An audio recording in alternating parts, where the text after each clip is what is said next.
Good morning. My name is Heidi. I am the training manager for Girl Scouts Heart of Central California.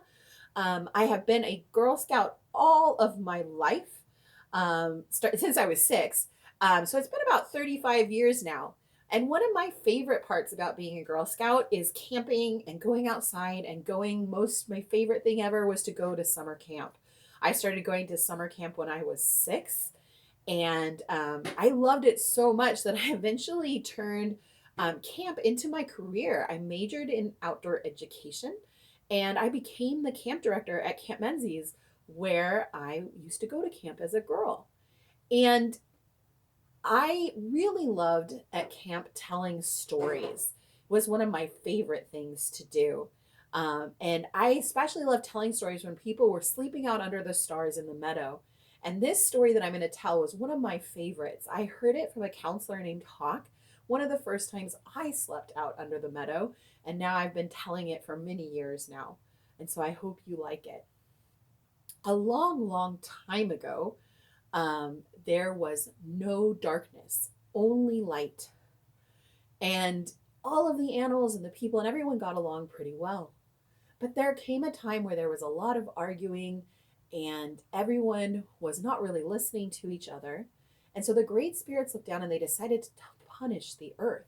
So they took a gigantic blanket and they covered the whole earth and it plunged everything into darkness. And people couldn't find food, the animals struggled. And so they decided that they needed to get together to solve their problems. And so the animals held a great council meeting. And the great black bear was the leader of the council. And she got up and she said, "Okay, what are we going to do?" And the grizzly bear said, "Well, I have really long claws and I'm very tall. What if I go to the top of the mountain and I get up on my hind legs and I reach up into the sky? I can grab the blanket with my claws and I can pull it down." And so the grizzly bear climbed to the top of the tallest mountain and he reached up into the sky and he didn't come anywhere close to getting that blanket. So he had to come back down. So the mountain lion said that she would try. And so she said, "I can run really fast. I'll run and I'll leap up into the sky and I'll grab the blanket and I'll pull it down." So she ran and she ran and she ran and she leaped up into the sky and she pulled it down and she tried, but she couldn't pull it down.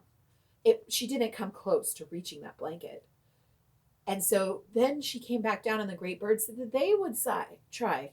And so the big birds, the vultures and the owls and the hawks and the eagles, they started flying, and they were flying and flying and flying. And the air was getting thinner, and they were having trouble breathing. And so they came back down.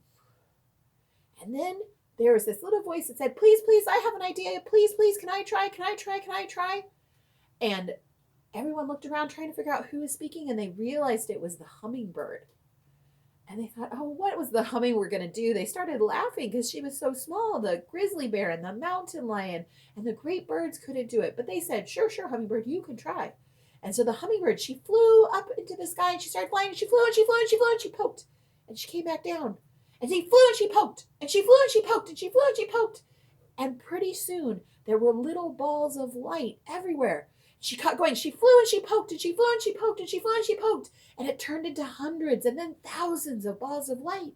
And people could see she really got going, flying and poking and flying and poking. The last one she went punched all the way through that blanket and came crashing down, leaving a big hole in the sky. And she was so exhausted, she could barely move. And the other animals, they cared for her and they took care of her. And the great spirits looked down and they realized that the animals had worked together to solve their problem, and they saw the sacrifice the hummingbird had made. And they decided to take the punishment away, but only for part of the day. The other part of the day, they would cover the earth with the same blanket. So when people looked up in the sky, they would remember. They would remember the sacrifice that the hummingbird made, and they would remember that it's important to work together to solve problems. And they would remember it's important to listen to everybody's ideas, because sometimes it's the smallest person that has the solution to the problem. And that is the story of the first stars. And so This, again, was one of my favorite stories that I love to tell. Of course, now we know a whole lot more about stars and what they are, but for many, many generations, people would tell stories. In fact, many tribes, that's what they did in the winters. They would tell each other stories, and that's how you learned them. Now, if you really like the stars and nature, I recommend checking out the space science badges. There's one for every Girl Scout grade level, and it lets you explore the stars and the moons and the planets and all those cool things. Or if you're someone that loves stories, check out the It's Your Story, Tell It journey, and learn how stories can teach us lessons.